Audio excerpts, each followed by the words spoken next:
Hey, Steve Dieter, Kurtenbach, Bay Area News Group. Hey, how much do you feel like exhaustion or just lack of depth today?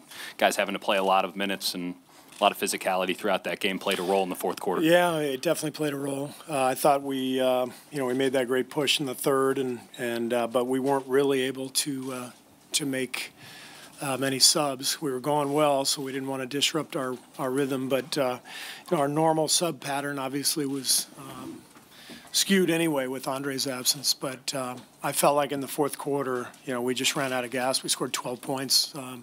Tried to buy a little bit of rest for our guys, but they just outplayed us in the fourth, and they earned it. Anthony Slater with The Athletic. What was kind of your vantage point on that final scramble play when Katie's pushing it up court, and did you ever think of taking a timeout when Klay was trapped? Yeah, I didn't. Well, I wanted the timeout. Draymond was trying to call one around 4 seconds once he got trapped, and at that point, the officials weren't looking, and they're not going to look down at our bench. So I saw Draymond trying to call it, and I was hoping they'd give it to us, but we didn't get it. But I'm always a proponent of pushing the ball off of a miss rather than taking a timeout, letting the defense get set up. So I thought we would get a better shot in transition. That's why I let him play.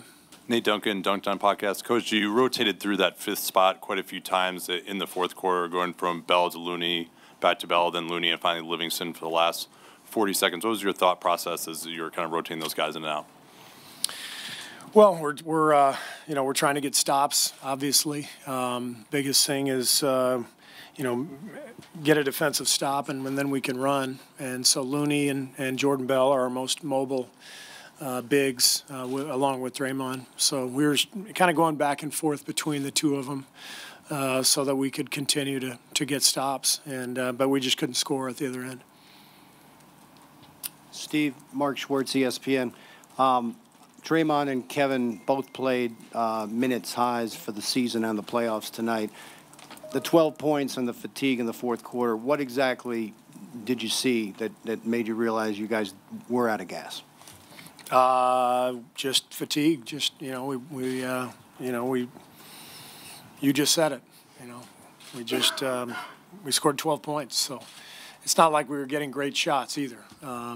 This game was sort of trench warfare. It was just everybody grinding it out, a lot of isolation. I guess this is the modern NBA. But the only way you can do this and win is you have to have great one-on-one players. You got to have great defenders, two-way guys, and we do, and they do, and so it just becomes a one-on-one battle with all the switching, and they did a great job of it, and we give them credit. Steve, straight ahead, Phil Barber, Santa Rosa Press, Democrat, a few rows back, straight ahead. You've referred to Iguodala as your babysitter. Were there some times tonight when you could have used his stabilizing influence on the court? Oh, of course. But he didn't play, so it didn't matter. I felt like early in the game we had a chance to really make some hay, and I think it was 12-0, and we started turning it over and fouling, and it was disappointing because I felt like we could have really stretched the lead, and we sent them to the line over and over again in that first half, second quarter especially, and a lot of turnovers, 10 turnovers in the first half, and I thought that allowed them to hang around, and then they got their confidence, made a lot of free throws, got the lead at halftime, and then it was a slog from there. Steve, Mark Medina, Bay Area News Group. Regarding the fatigue theme, how much do you think that also applied to Steph's disparity with his shooting in the third and the fourth? I don't know. I mean, it's tough out there. I mean, they shot 39%. We shot 39%. So it's not like in a game like that, anybody was out there lighting it up. Chris Paul hit some big ones, obviously, in the fourth quarter. But we did some good things defensively. We got to do better offensively. Steve, Tim Kawakami, The Athletic, over here. You did play Steph, Kevin, Klay and Draymond the entire third quarter. You said they were going well. Did you know when you were doing it, what am I going to do in the fourth quarter here when you're playing all those guys? Yeah, we knew we were just going to try to buy 2 minutes each for Kevin and Steph and Klay. And we actually tried to make a sub with about 2 minutes left. We sent Sean and Nick up there, and but there was no stoppage, and I didn't want to use a timeout. I had already used my extra timeout. So we let the fourth play out, and, we were in great shape going in, or the third, I should say. We let the third play out, and we were in great shape with a 10-point lead, but couldn't finish it.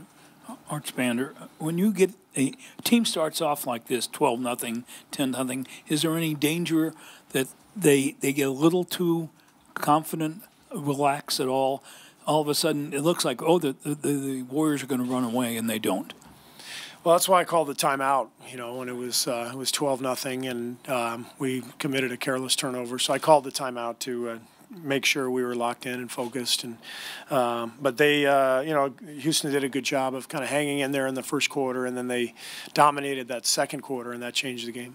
Anthony Slater with The Athletic. There'll be a lot of talk about the blown lead in the fourth, but how killer was the final maybe 6 minutes of the second quarter? Steph gets the third foul, and they close really hard. Yeah, that was a big stretch of the game. The foul trouble for Steph, and then the turnovers. It seemed like we had about 3 turnovers in a row, late second, and that really gave them a boost and changed the game. Melissa Rowland-Berry, News Group. Obviously, Klay returned to the game, but how's he doing? How's his knee? I think he's okay. I haven't talked to him since the game ended, but he came back out and battled, and he was fighting out there. Mark Spears, the undefeated. Steve, what do you think about the focus overall in the game, and is this one of those things where you look back at the film and kick yourself about a lot of plays? I haven't watched the film yet. I'm sure we will look at the film and kick ourselves, but.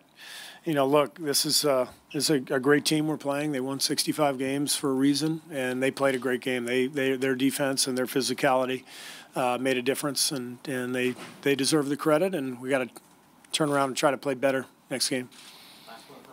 Monty Poole, NBC Sports Bay Area. Steve, you just mentioned their defense and their physicality.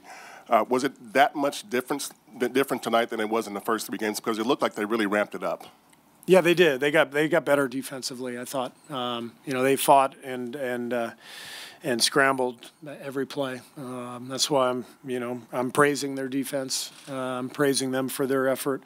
They're doing all the switching, and switching can be complicated, and you've got to try to force them to make some mistakes. And I don't think we did a good enough job of moving and creating enough opportunities for them to make mistakes. I thought we just settled for a lot of ISO at the top, and we didn't make them make enough decisions defensively.